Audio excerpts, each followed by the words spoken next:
बच्चों ये है हमारा लेक्चर 195 और हम आज कर रहे हैं आपके चैप्टर 14 जो कि मैथ्स में है सिमेट्री, उसका छोटा सा brief introduction in the sense पूरा चैप्टर ओवरऑल कैसा है हम ये इसी छोटे से लेक्चर में देख लेंगे। एंड देन फर्दर फिर कभी we will do the exercises of these chapters. ठीक है, सो हम देते हैं इंट्रोडक्शन हमारे सिमेट्री चैप्टर का। पहले तो सिमेट्री का मतलब क्या होता है, what do you mean by symmetry, word symmetry. Symmetry का मतलब क्या होता है, any shape to be cut into two equal parts such as that two parts are equal.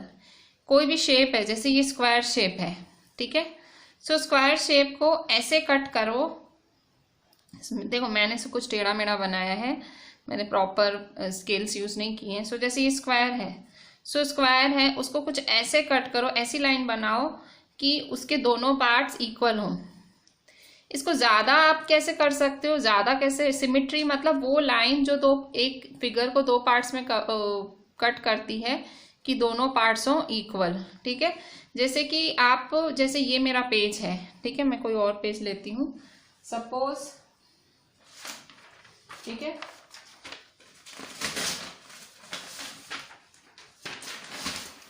ये है मेरा पेज, ठीक है, ये मेरा पेज है।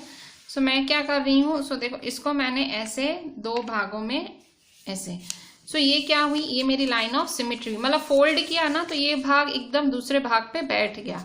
ये क्या थी, एक रेक्टेंगल शेप थी, ये देखो ये एक रेक्टेंगल शेप थी, मैंने क्या किया, यहाँ से फोल्ड किया तो ये मेरी क्या हुई, लाइन ऑफ सिमेट्री हुई। ठीक है, ऐसे मैंने फोल्ड किया तो देखो एकदम इसको ओवरलैप कर गई। ओवरलैप मतलब ये वाला भाग कंप्लीटली इस भाग पे बैठ गया, इसे हम कहते हैं सिमेट्री। ठीक है, सिमेट्री क्या है, symmetry if I fold it it overlaps, that is symmetry. Symmetry क्या होती है, आप फोल्ड करो उस चीज को, जैसे यहाँ बीच से फोल्ड करोगे, एकदम ये देखो मेरे हाथ हैं, समझो ये जुड़े हुए हैं। ठीक है, ये जो बीच में ऐसा है ये मेरा समझो लाइन ऑफ सिमेट्री है। जब मैं ओवरलैप कर रही हूँ, ठीक है, क्या होगा, एकदम देखो उस पर बैठ रहा है। दिस इज, ये मेरी लाइन ऑफ सिमेट्री हुई। उसी तरह से जैसे अगर 8 है, ठीक है, 8 है, ये देखो अगर आप ऐसे फोल्ड, मतलब सपोज ऐसे फोल्ड, यहाँ से लाइन ऑफ सिमेट्री बना रहे हो तो ये आधा भाग इस पे जाके पड़ेगा, और सपोज ऐसे लाइन ऑफ सिमेट्री बना रहे हो तो ये आधा भाग इस पे पड़ेगा। आप कह रहे हो क्या बोल रहे हो, देखो मैं बता रही हूँ कि एक फिगर की बहुत सारी लाइन ऑफ सिमेट्री हो सकती है, मतलब a single figure can have no line of symmetry, नहीं भी हो सकती है, जरूरी नहीं है सबकी हो। No line of symmetry, one line of symmetry, two line of symmetry, 3 या इनफाइनाइट। ठीक है, बहुत सारे लाइन ऑफ सिमेट्री हो सकती है किसी भी फिगर की। यहाँ जैसे कि 2 लाइन ऑफ सिमेट्री, एक ये 2। ठीक है, दो तरह से आप फिगर को फिगर लाइन बना सकते हो, जैसे फिगर 2 भागों में डिवाइड हो जाए। ठीक है, नेक्स्ट है लाइन ऑफ सिमेट्री की डेफिनेशन। लाइन ऑफ सिमेट्री क्या है, अ single figure can have many line of symmetries. एक फिगर में बहुत सारी, मैंने ये बात अभी भी कही कि बहुत ज्यादा भी हो सकती है, नहीं भी हो सकती, कुछ भी हो सकता है। लाइन ऑफ सिमेट्री किसे कहते हैं, ये जो आपने सिमेट्री, ये आप सिमेट्री क्या होता है, जब आपने एक शेप को 2 भागों में कट किया उसे सिमेट्री कहते हैं। ठीक है, और लाइन ऑफ सिमेट्री क्या होता है, वो लाइन जो आपने ये सब करने के लिए यूज की उसे लाइन ऑफ सिमेट्री कहते हैं। ठीक है, एक ही फिगर की बहुत सारी लाइन ऑफ सिमेट्री हो सकती है। जैसे इस फिगर की कितनी है, ये 1 हुई, ये 2 हुई, ये 3, ये 4, ये इसकी लाइन ऑफ सिमेट्री कितनी हुई, 4 हुई। अब एक और एग्जाम्पल देख लो, जैसे ये फिगर है, मैं अगर आपको यहाँ बोलती हूँ, इस एग्जाम्पल में देखो ऐसी फिगर है, ये स्क्वायर बना हुआ है और यहाँ इसके अंदर सर्कल, ये फिगर है, मैं आपको बोलती हूँ इसकी लाइन ऑफ सिमेट्री बताओ। अगर आप ऐसे लाइन ऑफ सिमेट्री बताते, ठीक है, तो देखो सर्कल इस साइड तो है ही नहीं, तो वो तो गलत होता, क्योंकि हमारी क्या डेफिनेशन है सिमेट्री की, कि ये इस साइड पूरी उस साइड को ओवरलैप करनी चाहिए, मतलब एक जैसी होनी चाहिए। ठीक है, ये लाइन ऑफ सिमेट्री कैसे बनेगी, ऐसे बनेगी। ठीक है, ऐसे बनेगी। जब आप फोल्ड करोगे तो देखो ये सर्कल आधे सर्कल पे आएगा। ठीक है, उसी तरह से आप इस फिगर को कंप्लीट करो, मुझे बताओ इसकी लाइन ऑफ सिमेट्री क्या होगी। ये देखो इसकी लाइन ऑफ सिमेट्री बनी हुई है, इसका आधा शेप भी बना है, इस फिगर को कंप्लीट करो तो कैसे कंप्लीट करोगे, सिंपली ठीक है। सो ये हो गया आपका line of symmetry. Line of symmetry से आपने सेम बनाया। सेम यहाँ पे देखो ये ट्रायंगल है, सो इस तरह से, ठीक है। सो ये भी हुआ आपका ट्रायंगल, ये लाइन ऑफ सिमेट्री, ठीक है। सो ये हुआ आपका लाइन ऑफ सिमेट्री, ठीक है। अच्छा, अब हम देखेंगे रोटेशनल सिमेट्री। सो रोटेशनल सिमेट्री क्या होता है? रोटेशनल सिमेट्री एक नया टॉपिक है आपका इसी चैप्टर का। सो रोटेशनल सिमेट्री क्या है? When we rotate object at 360 degree means complete rotation.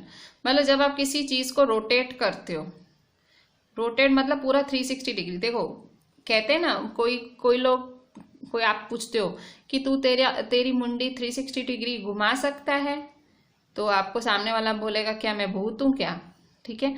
So 360 degree घुमाना, आप बोलते हो ना, कई डांसर्स होते हैं जो पूरा खुद को 360 डिग्री घुमा देते हैं, मतलब कंप्लीट रोटेशन पूरे। So when we rotate object at 360 degree, 360 degree मतलब पूरा, ठीक है। मतलब यहाँ पूरा राउंड, एक जीरो से चालू किया ऐसे पूरा, ठीक है। सो पूरा जो 360 डिग्री घुमा देते हैं उसे हम कहते हैं कंप्लीट रोटेशन, ठीक है। So in that complete rotation the times object shape seemed same is rotational symmetry. सो उस कंप्लीट रोटेशन में जितनी बारी वो ऑब्जेक्ट की शेप आपको दिखेगी वो रोटेशनल सिमेट्री होती है। रोटेशनल सिमेट्री क्या होता है? जब आप वो रोटेशन कर रहे होते हो तो आपको जितनी बारी उस ऑब्जेक्ट की शेप दिखती है, वही ओरिजिनल शेप दिखती है, उसे हम कहते हैं रोटेशनल सिमेट्री। मैं आपको ये चीज समझाने के लिए एग्जांपल दिखाती हूँ रेक्टेंगल का। देखो ये एक रेक्टेंगल है, रेक्टेंगल, ये स्केल समझ लो, कहाँ गई स्केल, ये रही। सो सपोज ये स्केल है, ठीक है। सो यहाँ देखो रेक्टेंगल में हमने ये लिया है। अच्छा, सो शुरू में जब ये होगा तो ये देखो 0 डिग्री है, ये देखो 0 डिग्री, ये 0 डिग्री है फिगर। फिर आपने उसको रोटेट किया 90 डिग्री। देखो पहले तो एंगल समझ लो कौन कौन से होते हैं। देखो एंगल कौन कौन से होते हैं? एंगल होते हैं, देखो किस किस पे रोटेट करना होता है? 0 डिग्री पे, फिर 90 डिग्री पे रोटेट करना होता है, फिर 180 डिग्री पे रोटेट करना होता है, फिर 270 डिग्री पे रोटेट करना होता है, फिर 360 डिग्री पे रोटेट करना होता है। 0, 90, 180, 270, 360, ठीक है। 0, 90, 180, 270, 360, ठीक है। 1, 2, 3, 4, 5, ठीक है। सो देखो ये 0 डिग्री पे है, फिर अभी कहाँ 90 डिग्री रोटेट करना है, 90 डिग्री घुमाना है, तो कैसे घूमेगी? सो सपोज ये स्केल ऐसे पड़ी है, अब मैं इसको थोड़ा सा ऐसे टर्न कर रही हूँ, कितना? 90 डिग्री टर्न कर रही हूँ, 90 डिग्री के एंगल पे रख रही हूँ। सो ये स्केल कैसी हो जाएगी? ये स्केल हो जाएगी ऐसी, 90 डिग्री टर्न किया ना मैंने, ठीक है। अब सपोज इस एंगल को, इस वाली स्केल को फिर से एक टर्न दे रही हूँ, 0 के बाद 90, 90 के बाद 180। सो 180 किया, फिर से ये स्केल टर्न हुई ऐसे, ठीक है। फिर 180 के बाद मैंने इस स्केल को, ये 180, इस स्केल को मैंने फिर से टर्न किया, कितना? 270। सो 270 करूंगी तो स्केल कैसे हो जाएगी? ऐसे। फिर से मैंने इसको टर्न किया, सो फिर से मैंने इसको 90 डिग्री फिर से टर्न किया, तो ये हो जाएगी 360 डिग्री। सो वापस ये हो जाएगी ऐसे। जरूरी नहीं है, वैसी हमेशा नहीं होता है, पर ये वैसी की वैसी हो गई, ठीक है। सो देखो ओरिजिनल शेप क्या थी स्केल की? ये रेक्टेंगल, ये देखो रेक्टेंगल। सो देखो 0 डिग्री से आपने चालू किया था, सो जब आपने पलटा तो ये वर्टिकल हो गया, फिर ये हॉरिजॉन्टल। तो ये वाली ओरिजिनल पोजीशन कब आई? ये पहली बार यहाँ आई। फिर जब आपने इसको फिर से घुमाया तो ये वापस वर्टिकल हो गई, आपने फिर से घुमाया, ये वापस हॉरिजॉन्टल 360 डिग्री। मतलब 2 बारी ये वाली पोजीशन अपनी ओरिजिनल पे आई, एक 180 डिग्री पे और एक 360 डिग्री पे। सो ये 1 बारी, ये 2 बारी। So order of symmetry is equal to 2, ठीक है। ऑर्डर ऑफ सिमेट्री 2 हुआ, 1, 2, ठीक है। अच्छा, अब यहाँ देखो ओवल। सो ये ओवल है, सो ये देखो ये ओवल शेप है, ठीक है।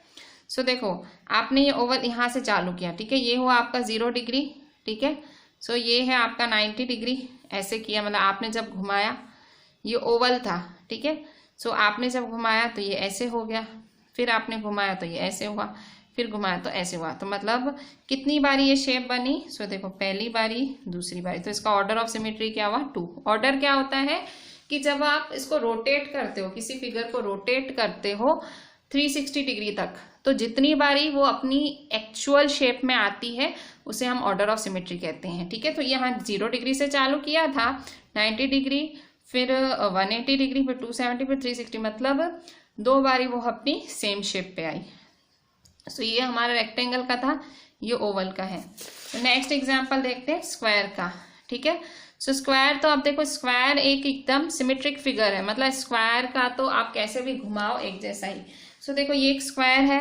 ठीक है, अब स्क्वायर के चारों साइड्स इक्वल होते हैं, तो यहाँ देखो जब हमने 0 से 90 डिग्री घुमाया तो वही शेप थी, फिर 90 डिग्री से 180 डिग्री घुमाया तो वही शेप थी, 180 से 270 घुमाया तो वही शेप थी, 270 से फिर से आपने उसको 360 घुमाया तो वही शेप थी। ठीक है, सो 1 2 3 4, मतलब पहली बारी भी ऐसे, दूसरी बारी भी ऐसे, तीसरी बारी ये, चौथी बारी। सो ऑर्डर ऑफ सिमेट्री क्या हुआ स्क्वायर का? 4। ठीक है, सो यही थे, ये था हमारा इंट्रोडक्शन इस चैप्टर का। हम और कभी इसकी सब एक्सरसाइज करेंगे, बट इंट्रोडक्शन से, क्योंकि ये बहुत ही इजी चैप्टर है, आपको बहुत सारी आइडिया आ गई होगी इस चैप्टर की। शुरुआत में हमने पढ़ा सिमेट्री क्या होता है, हमने एग्जाम्पल से समझा, फिर हमने लाइन ऑफ सिमेट्री के बारे में पढ़ा कि भाई कितनी लाइन ऑफ सिमेट्री होती हैं, और हमने एग्जाम्पल भी देखे, फिर हमने रोटेशनल सिमेट्री देखा। ठीक है, सो ये है रोटेशनल सिमेट्री।